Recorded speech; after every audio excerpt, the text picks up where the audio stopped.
sermon for today is about rebuilding your self-worth. Anong ibig sabihin niya sa Tagalog? Rebuilding your self-worth, no? Suggestion. Ako rin natin, hindi ko alam ang dito. Rebuilding your self-worth, no? Tagalog. Sister Ed, anong ibig sabihin niya?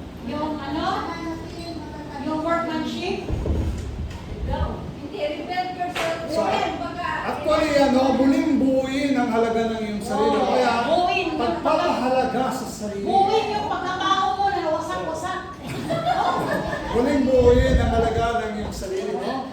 Halimbawa, minsan may mga taong, wala akong pag-asa, ganito na lang ako, buhat nung pumunta ko dito sa Hong Kong, puro na lang problema sa pamilya. Di ba, minsan may nagpo-post, nasa sulok siya, no?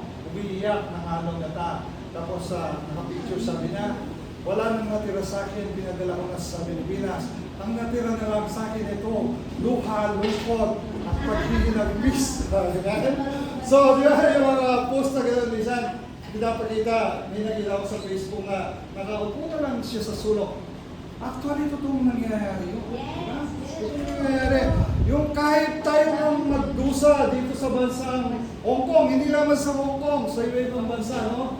Tayo nang magdusa, ang kinakain lang natin ay kahit ano na lang, tira-tira, mapadala lang natin sa ating mga anak, mga pamilya, mga tapos tayo, ganyan na lang. Subalit, no?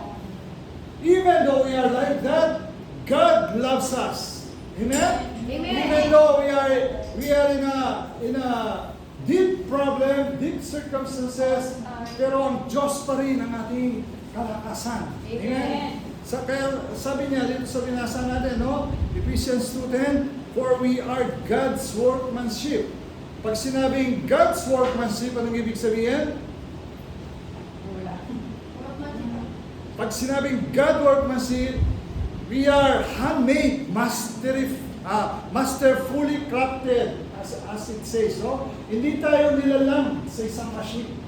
Hindi tayo ginawa sa isang machine. Mismo ang Diyos ang lumalang sa mga kamay niya, sa bawat isa sa atin. Kaya, ang sarili natin, hindi natin pwedeng ma-reveal without Him, without our Lord Jesus Christ. Kaya kung hindi natin pahalagaan ang kanyang pagligtas sa atin, ang kanyang we are not worthy, we are nothing sa harap ng Diyos. Subalit, dahil sa kanyang pagmamahal, dahil siyang lumikha sa atin, so ang buhay natin ay gusto niya mapabuti. Ang buhay natin ay iukol natin sa mabuting gawa. Kaya natutuwa ako sa mga tao dito na patuloy na dumudulog sa gawain ng Panginoon, patuloy na naglilingkod dahil ang sabi niya dito mismo sa Ephesians 2:10, tayo yung kanyang nilalang, nilikha sa pamamagitan ni Kristo Jesus upang iukol natin ang ating buhay sa paggawa ng mabuti na itinalaganan ng Diyos para sa atin noong panguna.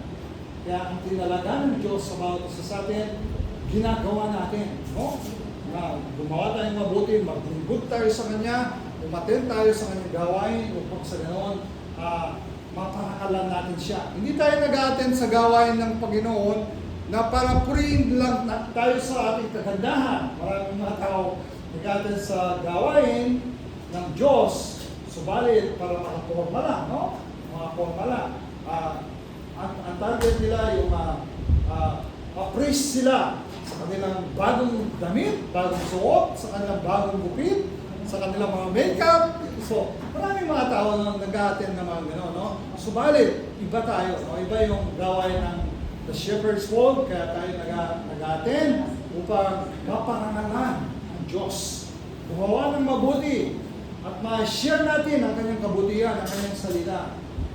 Kaya patuloy tayong dumulog sa Kanya, pumunta sa Kanyang gawain dito sa Shepherd's Fold, para yung salita niya ay mapasa atin at paparangalan natin siya. Amen? So, rebuilding your self-worth, pagpapahalaga sa sarili, no? Pag sinabing self-worth, kahalagaan ng iyong sarili. Yung bang valuing yourself, o kaya may value ang bawat isa sa atin sa paningin ng Diyos. Kaya is the shifting foundation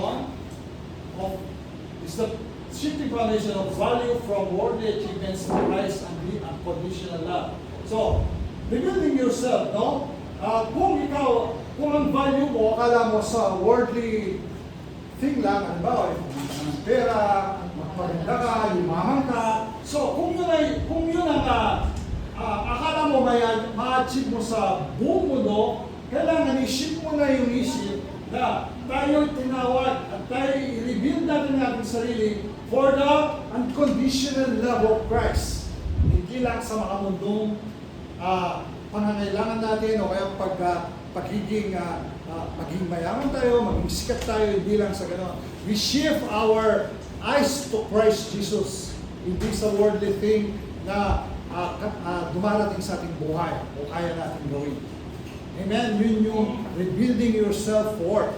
Yun yung ibig sabihin niya. Kaya yung iba, kasi, self-esteem, no? Kaya yung iba, ang target nila, kaya nag-abroad, kaya pumunta sa ibang lugar para yumaman, para magkapera. Subalit, no? Tayo tinawag na ng Lord, dapat alisin natin yun.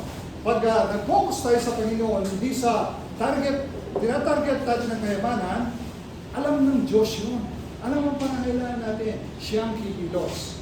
Pero kung tayo lagi ang kumikilos sa sariling pananaw natin, sa sariling lakas natin, lalo lang tayong magiging failure.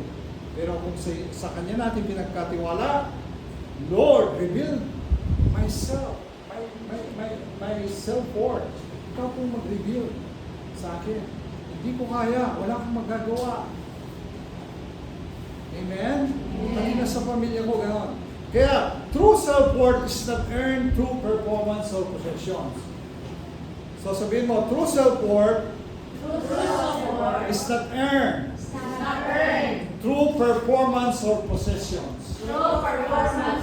So, ang totoong self-worth daw, hindi mo kayang kunin, no? O kayang matanggap o kayang ma-achieve, no? Sa performance or possession. Ano yung performance?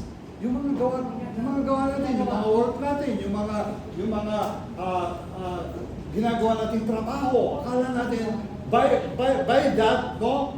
Yung self-worth mo, magkakaroon ng buhay. Hindi. Through performance or possession, pag doon mo inialay yung self-worth, maano lang tayo, mapifailure lang tayo. Kaya, the true self-worth it is a permanent, priceless identity established by our Creator and redeemed by Christ. Kaya ang true self-worth daw ay sa permanent na ibinigay sa atin ng Diyos, yung priceless identity mo. Yun yung binigay yun yung talagang true self-worth, no? Yun yung talagang value mo. Yun yung talagang halaga mo. Sa priceless identity established by our Lord Jesus Christ in us. Hindi yung tungkol sa performance o kaya sa possessions. Kaya maraming taong nabibigo, umiiyak sa bandang muli because yung self-worth nila, yung valuable nila, akala nila, makukuha nila sa mga pagtatrabaho, araw at gabi, at pagkakaroon ng mga possession, mga kayamanan, di ba? So kaya hindi natin doon makukuha. Nakita niyo yung pinatay? Yes. Si Mina Alicia. Yung mga ganun tao, pag ganun tayo, wala tayong Diyos, wala tayong pinatatakutan, wala tayong ang tapang pananaw, no? Wala tayong pinatatakutan, walang Diyos. Pati lahat, tinitira niya, no? Kaya tayong mga gustong nagmimiting maging vlogger, but to be a vlogger it's not wrong to say, no? If you are sharing the word of God as a vlogger, it's nice, no, to hear. Palagay ko, pagpapalain ka pa ni Lord if you share His word sa pag-vlog. Pero yung manira ka ng kapwa-tao mo, magsalita ka ng kapwa-tao mo sa ikasisira, lalo-lalo sa politika o sa iba pa mang tao, anong achievements ang mararating mo? Amen? Yun lang, yun ang mararating mo, yung ipapapatay ka na lang. Because of money. So, because of money, because of pride, because of akala nila, pag nagsilita sila ganon, that is their self-worth. Yun ang value nila, yung halaga nila. Hindi na alam, yun ang kapapahamak nila. Kaya nga sabi niya dito sa sinabi natin, are you listening? You cannot earn your self-worth in performance or work or in possession. Because self-worth is only a priceless identity that God given each and every one of us. Naintindihan niyo yun? Amen. Priceless identity. Sabihin mo, priceless identity. Priceless identity. Yun ang pinagkaloob at in-establish ni Lord sa atin. Hindi sa mga gawa. Hindi sa mga gawa natin, kundi hindi sa mga achievements natin. Hindi po yan. Yung permanent, priceless identity na in-establish sa iyo ng Lord sa bawat isa sa atin, yun yung pinaka-self-worth natin. Pag sa Kanya tayo tumingin, hindi sa performance natin, hindi sa mga possessions natin, so, ang lahat ng katagumpayan ay makakamit natin. Pero pag tumingin tayo sa mundo, yun, napapahamak natin. Amen? Amen. So, kaya salvation and word by ourselves are the gifts, no? Na trophies you win. Yung salvation natin at saka yung word natin, yan yung mga gift yan, galing sa Diyos. Hindi trophy, o ano pa man ang mapapala natin. So, for we are God's handiwork, created in Christ Jesus to do good work. Kaya lahat tayo, no? Ginawa ng Lord sa kamay niya. No? We are valuable property of God. Sabihin mo sa iyong katabi, you are valuable. You are valuable. You are valuable. Property of God. Property of God. Because you are His workmanship, Because you are His workmanship. masterly crafted by Him. Master of crafted by Him. Sino gusto mag-explain nun? So, Sa mata ng Diyos, may value ka na, valuable ka. Property ka niya. kayamanan ka niya. Property ka niya. Walang pwede gumagawa sa'yo. Even the devil. Amen? Because dahil workmanship ka niya, minaster ka niya sa pag-crafted, hindi machine ang gumawa sa'yo, siya mismo ang gumawa sa'yo. Kaya, mahal na mahal ka niya. Mahal na mahal ka niya. Kaya, no? We are handmade, masterfully crafted, as it says, no? So, we should recognize that we are very special to God. Sister, you are very special to God. Sabihin mo. Sister, you are very special to God. Amen. Amen. God literally took His time on every one of us. Kaya, si Lord, no? Nung nilalang tayo, bawat isa sa atin literally took His time to create you, to create me. You are not a mistake. Sabihin mo sa iyong katabi, you are not a mistake. You are not a mess up. Ano daw? Miss Yes. up. Miss up. Mess up. You are not a miss up. And you are not a mistake. You are not a You are not mistake. mistake. You are perfectly So, kaya, your God handcrafted perfect purpose, no? Made for a purpose. Kaya, lahat tayo, no? Akala mo, dahil, nakikinig kayo? Akala mo dahil mahirap ang buhay mo ngayon, akala mo dahil wala ka ng magulang ngayon, akala mo, kung hindi dahil sa sarili mo, siguro kalat-kalat ka na sa Pilipinas ngayon, akala mo kung hindi ka nag-abroad, walang mangyayari sa'yo. No. Because of God. Because of the purpose and perfect purpose of God. Made for a purpose. Ginawa ka niya para meron siyang purpose na inilaan sa'yo. Hindi ka mistake na nangyari dahil wala ka ng tatay o nanay at tatay, akala mo putok sa buho ka lang. No! You're not a mistake, even though nirape yung tatay mo. Kaya nga, pag kinukwento ko yung lola ko na bawat puntahan niya lugar, yung nanay ko, tatlo sila, iba-iba yung tatay, nire-rape siya. Hindi mistake yun. Hindi mistake ng tao yun. That's a purpose of God. Kung mistake yun, di sana ako lumitaw, wala sana ako dito. Amen? Amen. Amen? Kung mistake yun nung direct ang lola ko, tapos yung nanay ko, pinanganak niya, wala sana ako dito kung mistake yun. There is a purpose. Merong good purpose ang Lord. Kaya, kung ang nanay mo nga nirape tapos lumitaw ka, you're not a mistake, you're not a mess up. Kung akala mo, iniisip mo, mistake ka, mess up ka, hindi. Pero kung tutuusin, yung ibang tao sasabihin nila, nirape yung ano, yun yung mapunong na-rape ngayon. Yun yan. Si Brother Rick po yun. Yung nirape yung lola niya, ako po yung bunga. Naghahayag ng banal na salita ng Diyos ngayon. Kaya, bawat isa sa atin, God made us in a purpose. Meron, kung hindi ikaw man, no, darating pa ang araw, yung magiging anak mo, magiging apo mo, darating ang araw, palilitawin na gagamitin ni Lord. Amen? Kaya pero kung titignan mo, no, nirape yung lola mo, tapos yung nanay, yung mga kapatid, tatlong lalaki yung nag-rape, iba-iba yung tatay nila, magkakapatid sila sa ina, iba-iba yung tatay, pero ang bunga nun, ako. Ang bunga nun ako. Kaya hindi mistake yun.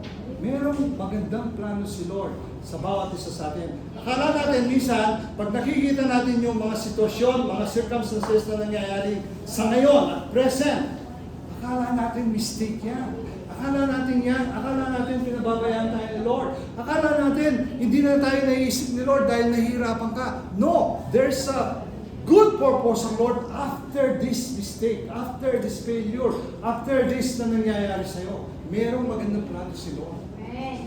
So isipin ba ng lola ko, nasa maglang buhay na siya ngayon, isipin ba ng lola ko na ang pag-rape sa kanya, nakaproduce siya ng isang preacher. Amen? Ganun din kayo. Kung ano yung nangyayaring masama sa inyong buhay sa ngayon, darating ang araw, merong good purpose at better purpose ang Lord sa pamilya nyo, sa mga anak nyo, sa mga inapo nyo. Kaya minsan, pag pinagdinilayan ko yung karanasan ng lola ko, yung mga gano'n, no? Yung pag pinagdinilayan ko, talaga bang ako ay produce ng God o kaya hindi ba talaga ako mistake? Nirili lang yung lola ko? Pero hindi. God knows everything. Ano man ang nangyayari sa atin, mabuti man o masama, merong good purpose ang Lord. Kaya sasabihin mo, yung anak mo, yung tatay niya wala na ngayon, yung anak mo, nirape ka noon, yung anak mo, yung nakarelasyon mo, hindi mo totoong mahal. God, there is a purpose on that. Yung purpose of Lord. Amen? Naniniwala kayo? So, palakpakan po natin ng Lord. No? Kaya sabi niya sa Isaiah 43 verse 1, no? I form you, I redeem you, you belong to me. Sabi ng Lord, pinorm kita, no? Redeem, niligtas kita, kaya galing ka sa akin. Hindi sa diablo. Think about the master of the universe who created us, no? Tingnan niyo, master siya ng universe, pero kinreate niya tayo. God Himself knows you by your name. Amen? Ang Diyos, alam niya mismo ang pangalan mo. Kaya nga sabi ko sa last topic natin, no? Yung ating pangalan, no? Yung ating pangalan. Alam ng Diyos yan. Pag sa Revelation 20 verse 15, kung hindi nakalista, darating ang araw, hindi nakalista yung pangalan mo dun sa Book of Life, hindi tayo makakasama sa buhay na walang hanggan. Kaya ang pangalan natin, no, binigay ng Lord yan, yun yung identity natin as a redeemed by Christ. Niligtas tayo ng Diyos, yan ang identity natin. Yan yung pinaka-word natin na self-worth na sinasabi. Kaya, God Himself knows you by your name. And He says you belong to Him.